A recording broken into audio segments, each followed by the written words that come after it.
Hi, sweeties. How are you doing? Welcome to Seminary. Thank you so much for the support. Hope you all are doing great. I am sure that Latinos do not even want to. I am sure some of them are waking up, from their slumbers. But the truth is that the mistake has been done. But there is nothing wrong in rewriting your own wrong. It is okay to rewrite it, but it is left for the people that you are also trying to work with decide if they want to work with you or not. I mean, I still see some of them try pushing for black and brown solidarity. I am actually not in support of any of them because when my people are ready for something like this, they absolutely will respond. But today, now, anytime soon, I do not know.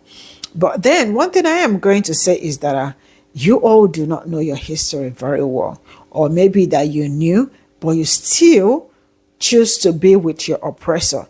Because if you look around, you and my people and every other person have the same oppressor.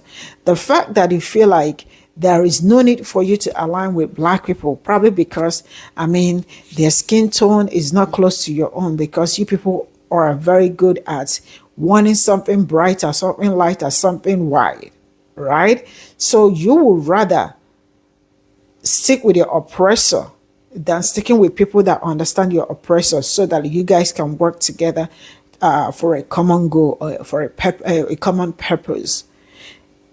See, with everything that is happening, you already need to go and sit down and ask yourself, what is the next step? But leave black people out of it. Let's get into practice being vulnerable about some of my thoughts on black and brown solidarity, because I've been challenged in a good way, and it might be helpful for other people that have been thinking about this. So for context, I am Mexican American. Both my parents are Mexicans. Racially, I say that I'm multiracial because I have indigenous, Spaniard, and some other little percentages in there.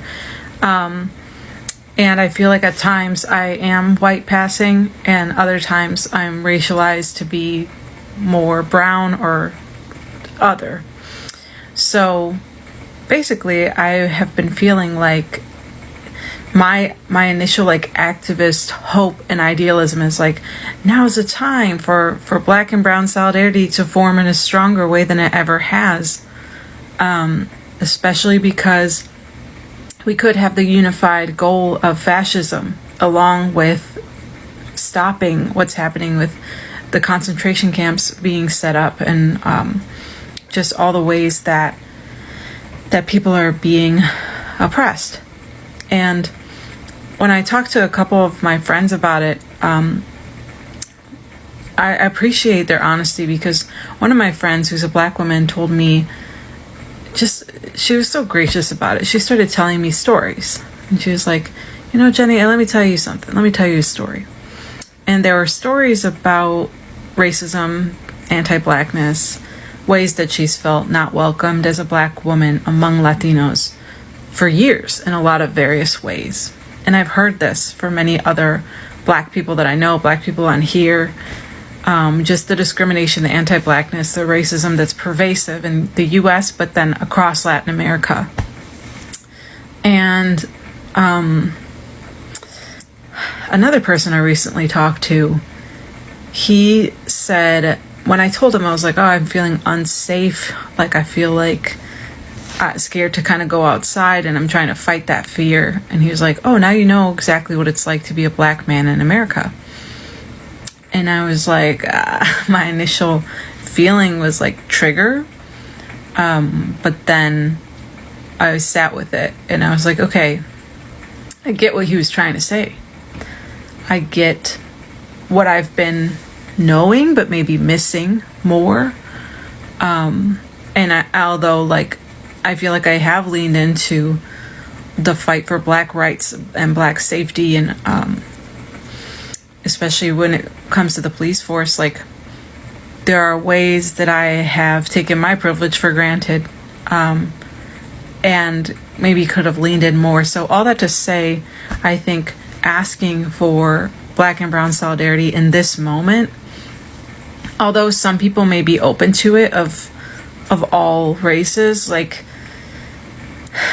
it doesn't feel like the right ask. It feels like what I've been hearing and receiving is go back to people that look like me, so non-Black Latinos, and talk and educate, because so many of us are still so ignorant when it comes to systemic oppression, systemic racism, and how we're a piece of that puzzle, and how we can't just assimilate enough or get enough money to fully like take ourselves away from the injustice. Like we're part of it. So I wanted to share those thoughts. I want to practice being vulnerable about. Black people are tired of being a bank where everyone keeps making withdrawals and no one ever makes a deposit. And I want you to think about that. If that was your setup, would you still want to give?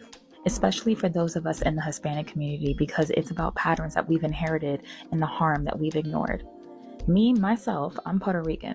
I've seen how anti-Blackness and colorism still show up in our homes, in our language, in our media, in our families. In many families, darker skin is treated like a disadvantage. When solidarity is needed, hesitation shows what's been internalized, and too many of us were raised to believe that aligning with Blackness meant losing something: safety, opportunity, acceptance. And we were taught the proximity to whiteness would protect us, that staying quiet was safer.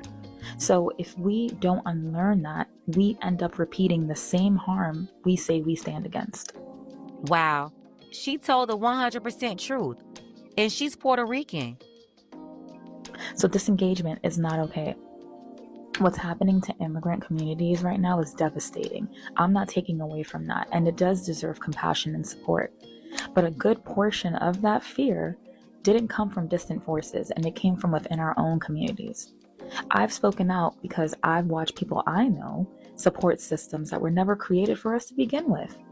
Systems that weren't designed to protect us, only to use us when it's convenient. So while I've raised my voice, I also know too many that have stayed silent, or worse, they chose power. We don't get to ask for empathy if we're unwilling to confront the harm our silence helped protect. And contrary to popular opinion, holding each other accountable isn't betrayal. It's how we begin to heal. So to the Black women and men that are saying we've poured into everybody and got nothing back, you're not wrong. You've carried movements, you've carried communities, you've carried generations without rest, without complaint. Exactly, because these people wouldn't even be over here if it wasn't for us. None of them. They use the laws meant for us for their own advantage. And yes, we helped them in the past, but over the years, they threw us under the bus time and time again whenever they got a chance. That's why Black people need to just mind your business and let these people handle their own business. Without question. And we cannot undo the silence that already has happened, but we can take responsibility for what happens next. I think people are not realizing we have way more similarities than differences, and we have more power together than we do apart. So look to your Black brother or sister, look at them and say thank you, and I see you. Simple as that. Strike up a conversation, get to understand, because that's all they're asking for, to be seen and to be appreciated for all they do. Hey, she's telling the truth. I would say at this point, though, we don't even need to be seen. Black people need to be focused on getting their business in order, not attention and acceptance. Accept yourself, hear each other, and just mind your own business. So my opinion on the Black and brown relations when it comes to the mass deportation and all that, and why they say, oh, Black people are not really sympathizing with what's going on with ICE and the Latino community and the Mexican community and everything like that. Now, like when it came to like civil rights, the civil rights movement, Black people literally stuck their necks out for equality for all. It wasn't really just about us. It was equality for all. It was like a human rights issue we was fighting for. And majority, you seen Black people. A few white liberals. You wasn't really seeing no Spanish faces. No Asian faces, none of that. And they the ones who benefited the most. Not even Black people benefited from the civil rights movement. Let's just be clear. And I'm saying, then if you think that that's a lie, then just look at what's going on now. You know what I'm saying? But even when it comes to like the Black Panther Party of self-defense, it was called the Black Panther Party of Self-Defense, but the slogan, the motto was what? All power to the people. It wasn't all power to Black people. It wasn't black power. It was all power to the people. The Black Panther Party fought against oppression of all people. Still, you sticking your neck out for everybody who's being oppressed. That includes the Latino community. Now, let's just be clear. The Latino community don't like black people, bro. We've seen that over the years. The Mexicans don't like black people. They don't like us, bro. They don't. So the fact that they're going through this, and it's like, oh, black people, if they march with us, they can change. Nah, bro. We done stuck our necks out already. That's the attitude you're getting back. We done stuck our necks out. When's the last time y'all stuck your necks out for us? So that's how it's looking. Because honestly, I'm going to keep it a buck, bro. Like, my family is mostly immigrants. Jamaicans, Trinidad, you know what I'm saying? Bajan, Guyanese. Like, all I know is West Indians. And ICE ain't kicking out their door. Because, we had to do it the right way. We had to grease some palms in our embassy to get them visas. And we had to work our asses off, taking care of white babies and cleaning up shit after old people to get them visas and apply it the right way. You know what I'm saying? We wasn't neighbors of the borders like y'all. And that's just a fact. That's a known fact. We had to do it the right way. Now, I'm not saying not all the Latino community doesn't do it the right way. I'm not saying that. But we know that y'all be on that fucking mess. You know what I'm saying? Y'all do be on that mess. And then when y'all do get ahead, y'all stick y'all nose up like y'all better than us. So that's the attitude that they be getting. That's definitely that. So we just giving you the same energy. So it's like, you want us to stick our necks out for y'all? Nah, this time it's your turn. It's your turn. And that's what it is. Like, nah, niggas, like, and I feel like black people kind of woke up and was like, nah, we got to start looking out for ourselves. Like, fuck the whole world. Like, we trying to save the world. Nah, bro, it's time to save ourselves. So honestly, that's the attitude that people are giving. And honestly, can you blame us? This is all I got from this video, and I absolutely do not blame anybody at this point in time. Now, I am no longer in I think it's okay for black people to continue to move forward. Something that I am going to say is that, like the lady said, when you keep withdrawing, like, you've got some money in the bank and you keep withdrawing the money, keep withdrawing, one day the money is going to finish. And when it finishes, what will happen? You definitely will be broke. The truth is that majority of these people do not know or do not understand their history properly. Because why I keep screaming on people knowing their history is that when you know your history, there are some things you will not want to repeat. There are some things you do not want to, a mistake you would not want to make back. You will not want to make again. These people actually do not want to align with black people, unfortunately. But this is the reality. This is the fact. Sometimes we can always face the fact and speak the truth. They feel that they are a little bit kind of privileged. That is their skin color. So for that reason, I don't want to move down to a darker one. I want to continue forging ahead with something a bit lighter, right? To because maybe you never can tell. Maybe one day my skin might turn to that white color, and I will be different from black people. So to them, going back or sticking with black people or working with black people is like a whole huge waste of time. In my own opinion, this is how I saw it, and that is also how everything played out.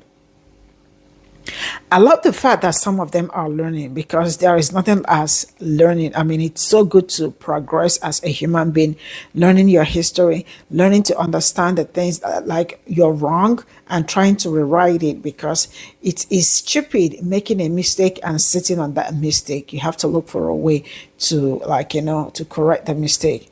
Then my question is, are you people really willing or ready to correct some of the wrongs? Because if you are, you have to sit back and ask yourself all these questions and look for a way to read your history, to understand your history, to know your oppressor. The truth is that you all do not understand that you and my own people share the same oppressor.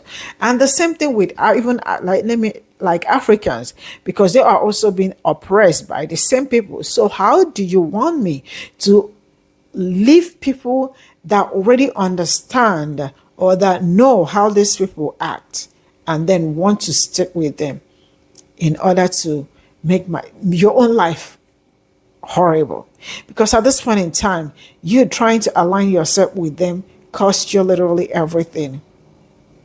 So each time I see them calling black, I don't know, but it's kind of selfish that you people are calling black people to come and help you.